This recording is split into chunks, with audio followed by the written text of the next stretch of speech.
Hello, everybody, and welcome to the long-awaited return, a brand new episode of the Matt and Shane Show. With me, Matt Goddard, here at the Boxing Locker, and my good friend, Shane, Crowley Boxing Club over in Sparta, North Carolina. look at that, there we go. It's been a minute. We've both been incredibly busy with lots of new projects, side projects, changes to our whole situation. So we've been a little bit quiet. Obviously, we're in different countries, so it's difficult to organize these things. But today we're going to talk about some of the recent things in boxing and also first begin with what's new with us. So let's go with you first, Shane. What's new with you, mate?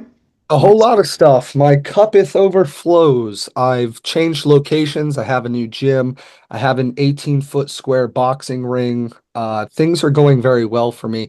The small little town that I'm in is seeming to accept what I'm trying to do now. So that's really cool. When you're in a small town and you're like on the outside of the culture of the town, it can take a little while for people to accept you and get the idea. But I've been here long enough. I've cut my teeth, so to speak, and the town knows that I'm here to help people. I'm here to help kids. I'm here to build a championship team. And it feels really cool, man. I'm like right on the other side of that early struggle that a Yeah, lot of gyms face. It's really cool. good. Yeah, good to hear it, mate. That's it. I mean, we spoke about this a little bit um, already, and it's something that is probably a challenge that most people don't even consider as would be something they would consider to happen. But you're trying to ingratiate yourself into the community so that people trust you, so that you have a good reputation, and so that people understand what you're doing is there to help them as much as it's a business for you. So I'm glad to hear it. And tell me a little bit more about the new gym. Yeah, so the location is roughly double the size of my old place. There was really nothing wrong with the old place. If you were coming in to learn how to box, you don't need fancy equipment. You just need a coach and a place to practice and the discipline to do so. But I couldn't fit a ring in there. I didn't want to invest in the location, so it didn't have a good vibe to it. So people would walk in and just kind of question me and my motives and stuff. Understandably, there's a certain truth to fighting. So either somebody teaches you the correct thing and you can trust them and you're going to win and things go good, or they're going to trick you and they're going to tell you that they know what they're doing and then you're going to get hurt. So making that differentiation off of a surface observation, it's kind of hard to do sometimes. So when you walk into a place and things feel a little bit off, I could understand why I wasn't getting a ton of clients. My new location is brick walls, blue walls. It's a beautiful place. It genuinely envelops a vibe for a boxing gym a lot better than my old location. So it's a lot more inviting and open for people to come in. Little things like that you wouldn't think make a big difference, but it does. If people can walk in and on the surface level feel like they're confident they're going to learn something that's valuable, you're more likely to retain them, and it helps. Exactly. It has a more professional feel to it. It has a Yes. more of an authentic vibe. I mean, I've seen Another the pictures, I've seen the videos. It looks like a fantastic place. I'll have a full Massive. like public reveal soon. Everything's not like done, you know what I mean? But Yeah, yeah, I get know. excited. I'm like, look, Matt, this is so Yeah, cool. yeah. Yeah. I listen. It's the curse of having your own gym, having your own facility. I imagine it's the same in similar businesses where everything that's new, everything you change, every idea you have is the most exciting thing in the world. So I understand where you're at completely. And I believe your wife is your very lovely wife is running her cafe out the front of it as well, which is really cool. Yeah, to be honest, the cafe powers everything as it's a much more profitable business. Not everybody can do that. Not everybody can like attach a gym to something else, but in our case, it's worked out really, really well. My wife also serves as kind of my administrator. So when people have questions, not that I'm not a personal guy, but I like coaching more than I like talking. So if I can get past that, like I don't have to sell myself. People like my wife more than they like me. That's what it really is. She can get them in the door and then I keep them here. So that's kind of a good teamwork thing that we I got think going. there's actually a pattern, a correlation in boxing coaches and you tend to see very good boxing coaches don't tend to be enormously keen on just general communication for the sake of communication. It's not that I can't talk or I don't want to talk or I don't want to be sociable, but your mind is generally elsewhere. Elsewhere. Thinking Yeah. things through and you're planning and you're thinking about your clients and your fighters, and it's hard to kind of have that sort of banal conversation, which is important. You need to have those because obviously you want to get to know your clients, you want to communicate properly with them, but also But we're more likely to run into these weird friction moments in social situations. Our yeah, yeah, ability to coach kind of interferes with our ability to small talk. They yeah, I don't agree. coincide. I agree.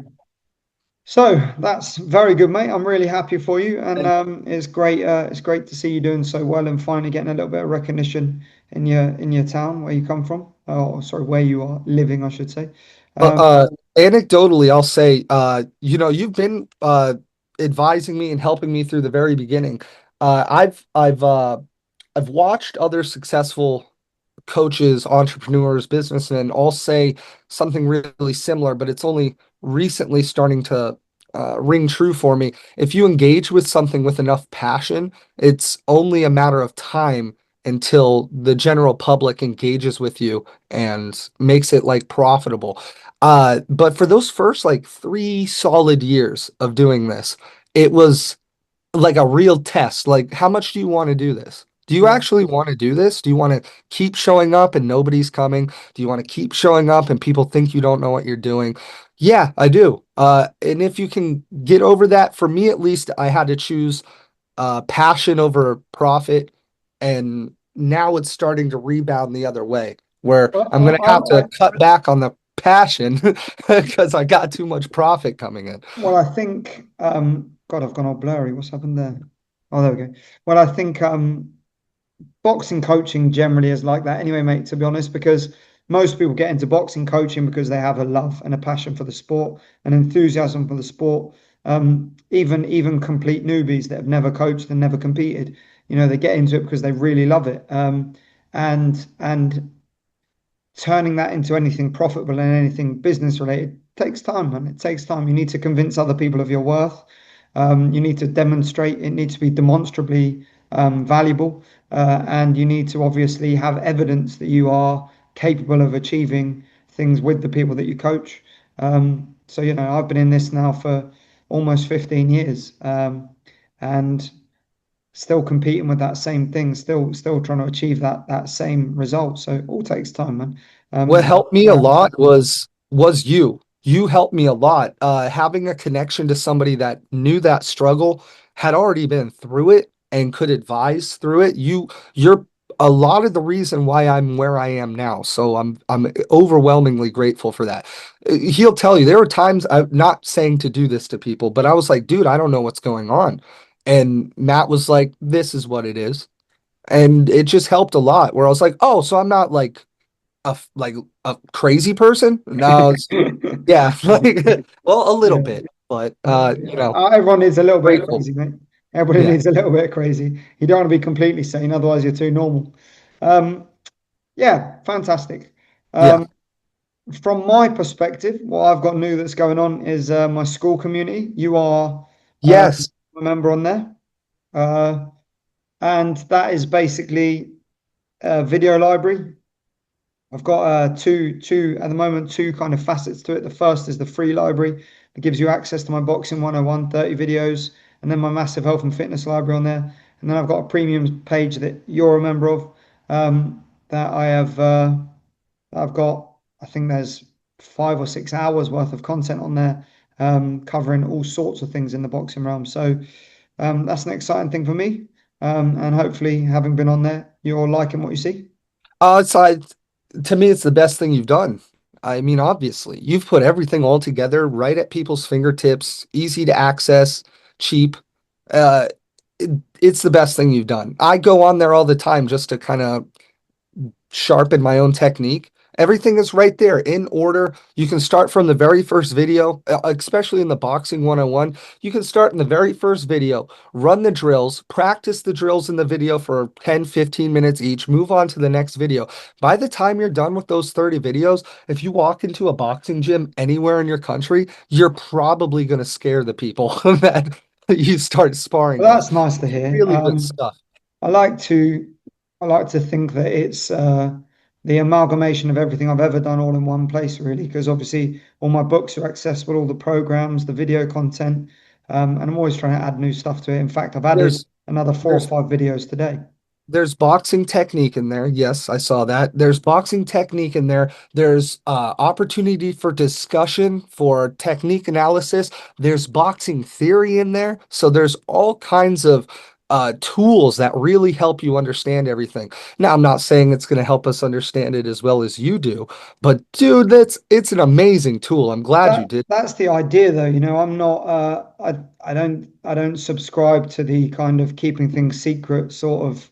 Having my own hidden methodology that My people can never style. access. Yeah, I want to give out information and help people to enjoy boxing more, be better at it, and use it to create some opportunities for themselves.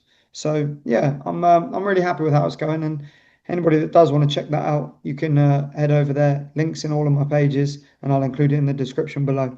What's it? Um, The boxing locker on school yeah, app.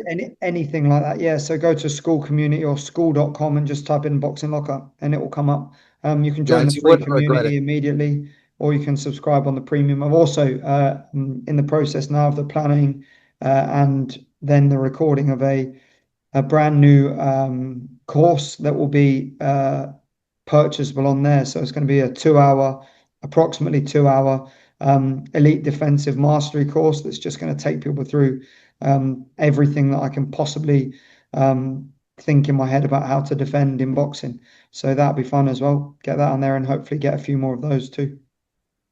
And I see you're staying busy through the holiday season. It's pretty cool. I'm glad to see things going well for you over there as well. Same as that, mate. Same as that for you. Now, with all the personal stuff out of the way, Mhm. shall we discuss the sadly recently announced retirement of the great Terence Bud Crawford? Yeah, I know you're a fan. I saw you post a little video of your thoughts on it just the other day. I didn't quite get to watch it, so honestly, your opinions on this are still entirely fresh to me. Personally, I am a fan of Crawford, but I kind of like seeing these fighters kind of not jump the shark, kind of pickle the beast, where they seem to outsmart the machine. And it feels like he's done that a little bit here. He got what he needed, he proved what he needed to. Does he need to collect CTE now? Not really.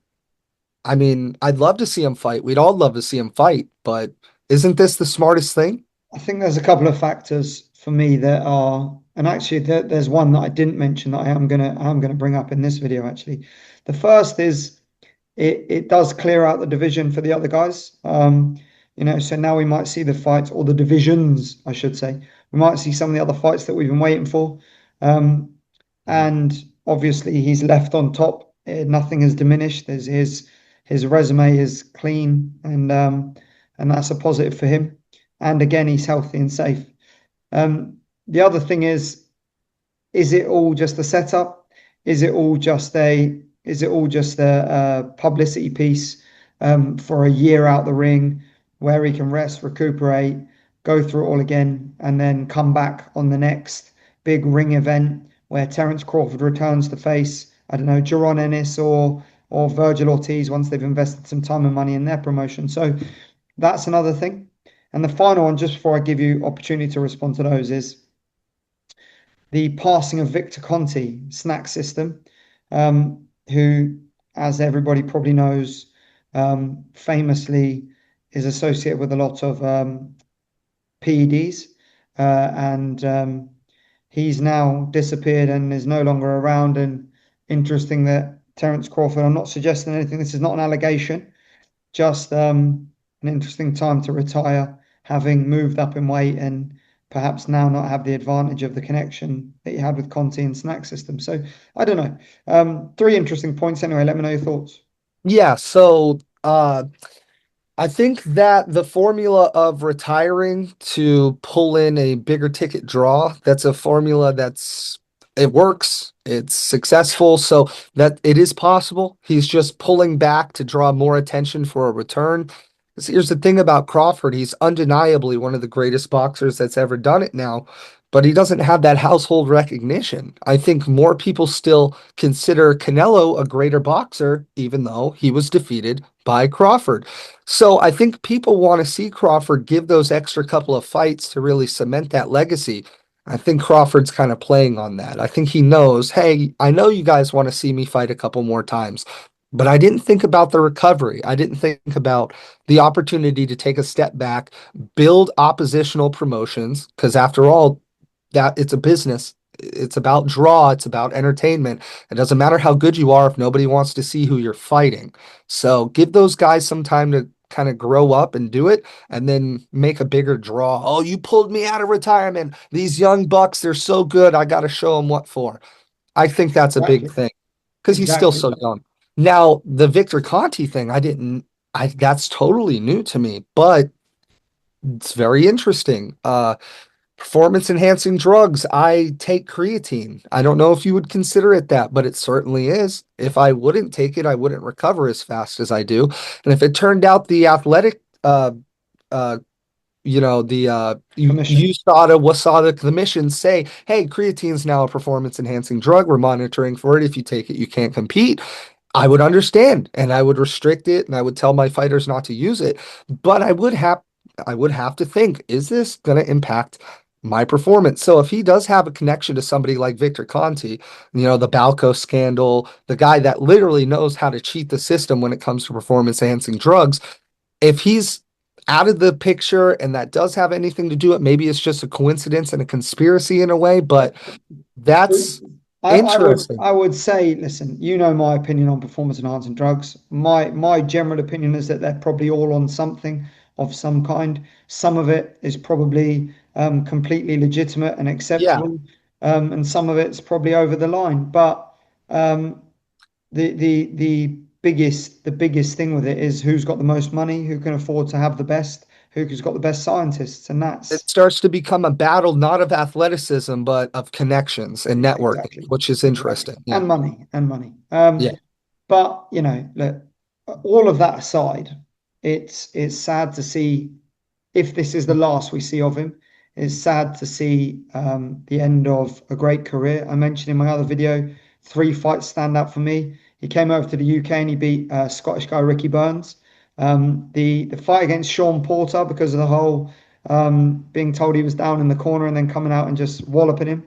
Yeah. And the Errol Spence victory. I think the Errol Spence victory is probably one of the best welterweight performances of the last 20 years. So um, those are my three big fights for him, and hopefully, or I had hoped that the career would go on a little bit longer. But again, you know, get out with your money and your faculties intact, and get into coaching or capitalize on your name in other ways. He could fight a couple of exhibitions against MMA fighters or whatever, and probably make the same amount of money and sustain less damage. It's Probably get more popular too than yeah, you would on exactly. box. It's weird. Yeah. The world that we're in now, this sort of YouTube environment, offers an opportunity for these people to make a lot of money without the risk and with some protection in the contracts. So, there's that.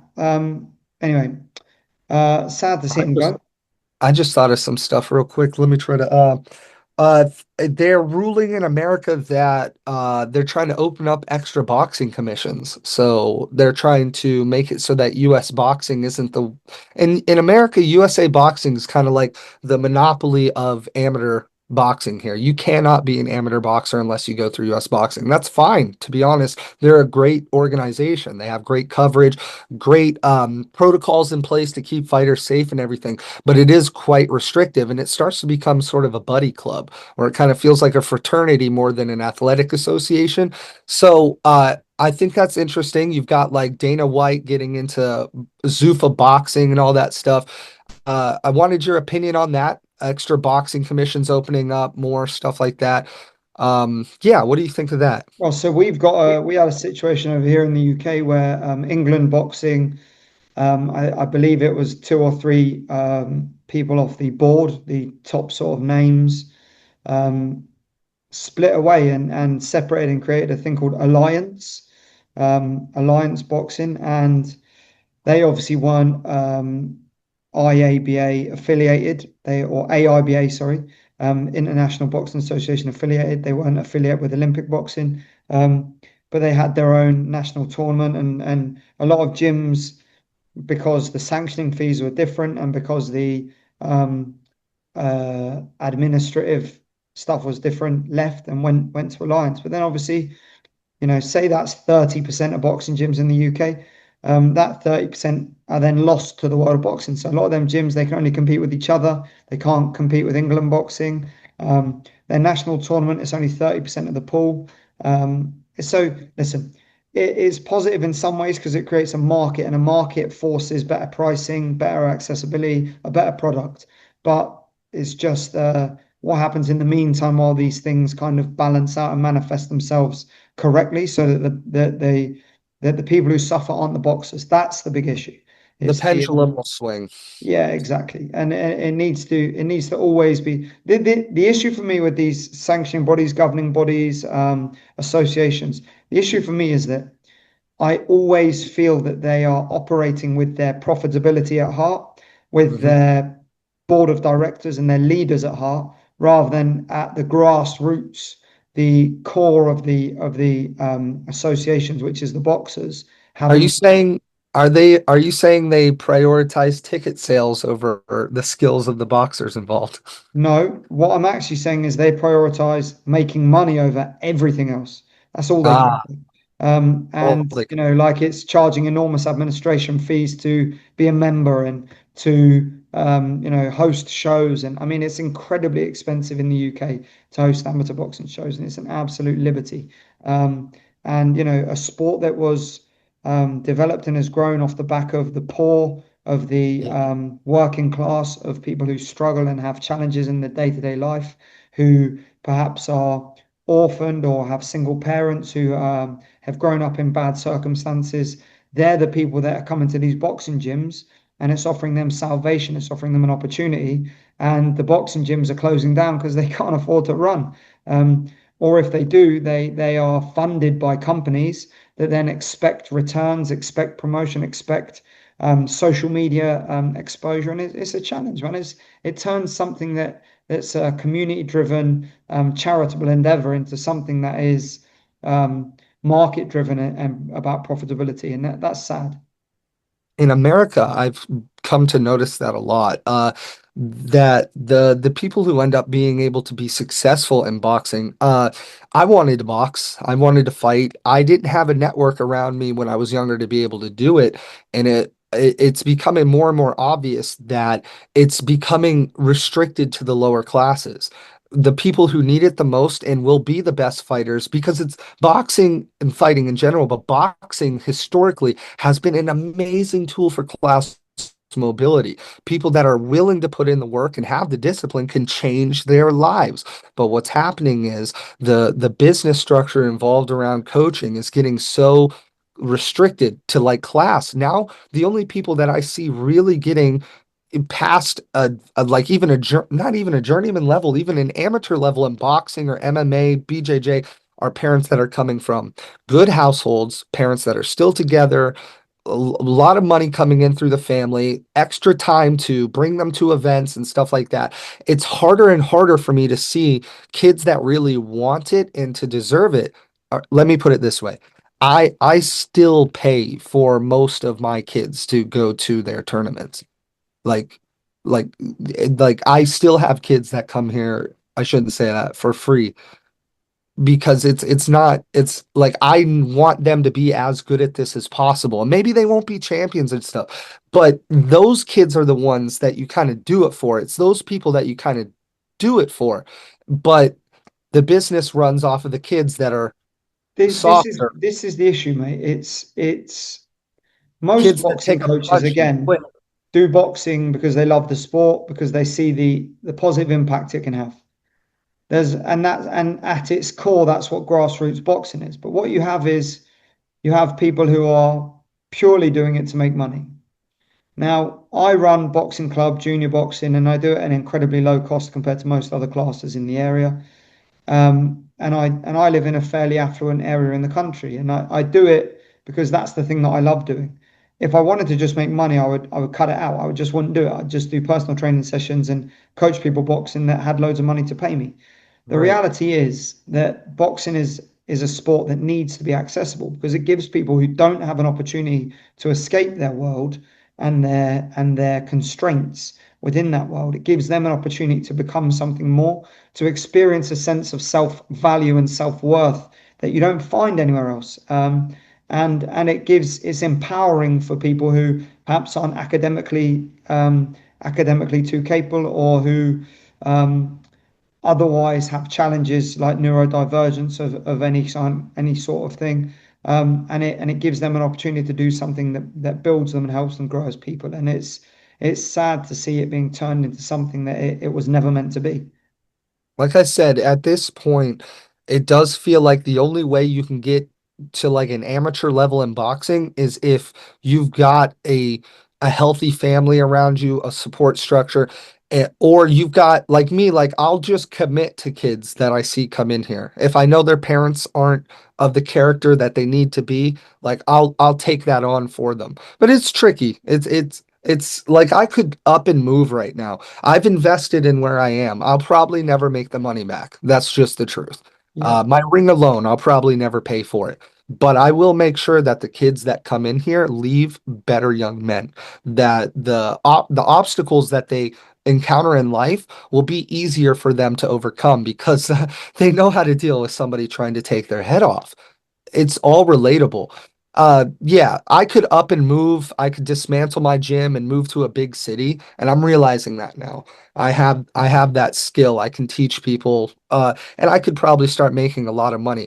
I don't see myself doing that. I do genuinely like the feeling of taking somebody from terrified of what boxing is, afraid to even put on gloves or walk into my building, to getting them to a point like a year down the road where people are talking about them. Oh, that guy's, you seen that kid? He's crazy. That's amazing for me. That's the most rewarding part of boxing, seeing somebody who seems hopeless, who seems incapable, and watching them achieve things. And often that achievement isn't necessarily that they become some sort of exceptional boxer. It's just that they become more capable, more confident, that they're just happier in themselves. So it's such a great sport, and Yeah.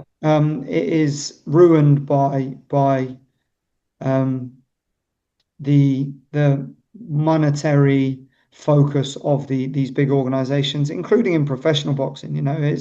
It's absolutely criminal that these organizations, WBC, WBA, IBF, all of these guys are pulling in the money they're pulling in, and fighters are still being paid ticket sales.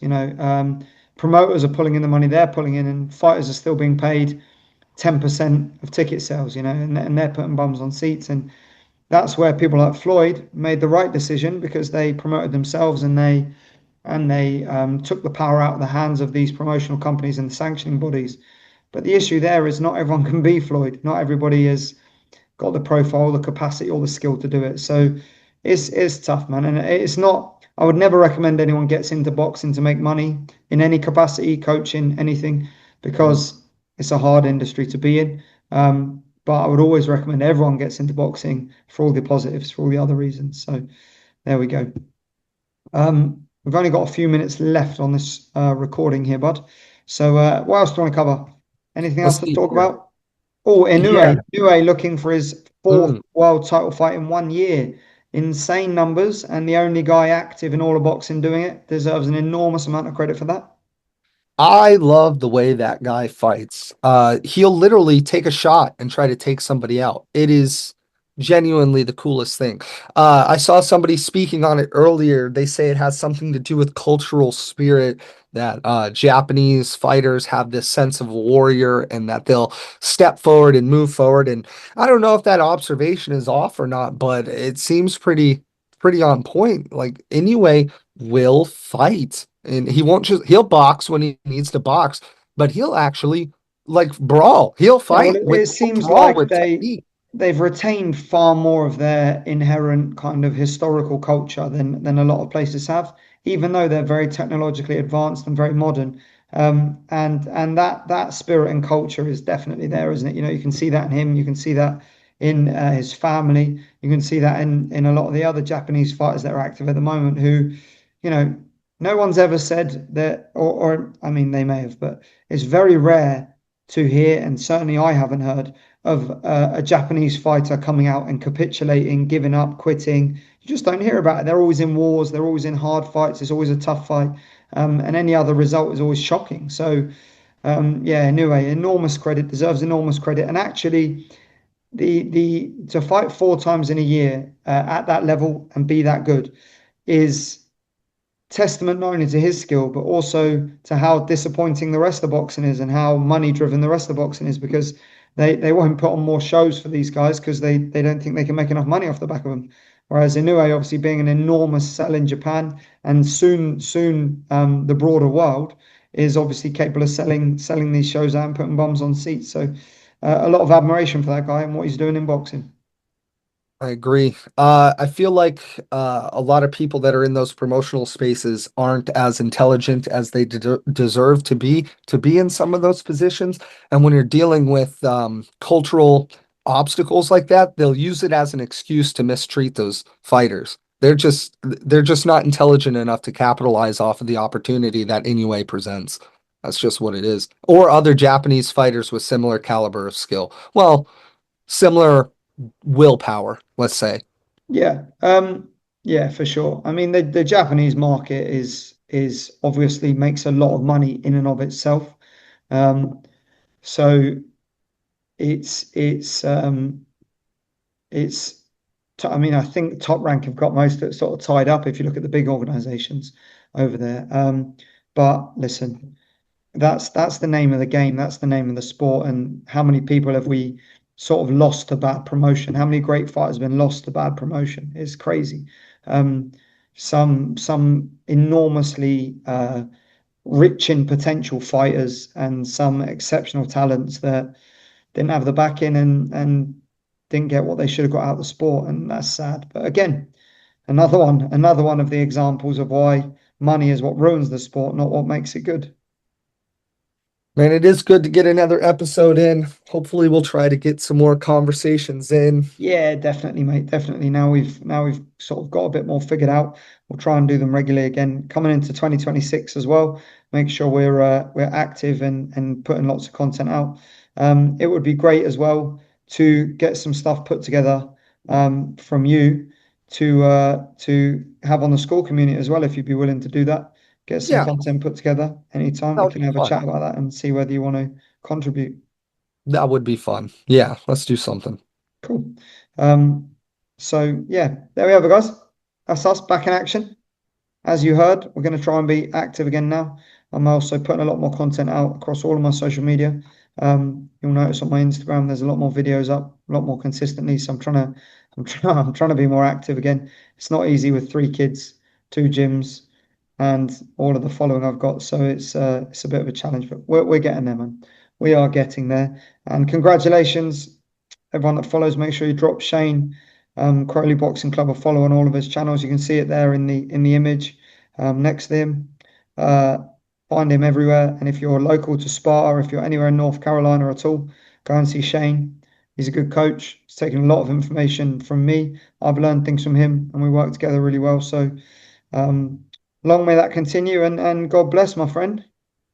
Guys, check out the Boxing Locker on School. Join us there. It's a great community. We're going to build it. You can be as good at boxing as you want to be just off of the information there. Thank you, brother. Muchos apreciado. Right, everybody. We'll see you for the next one. Have a great rest of your day, rest of your evening, whatever it is. And thank you for tuning in.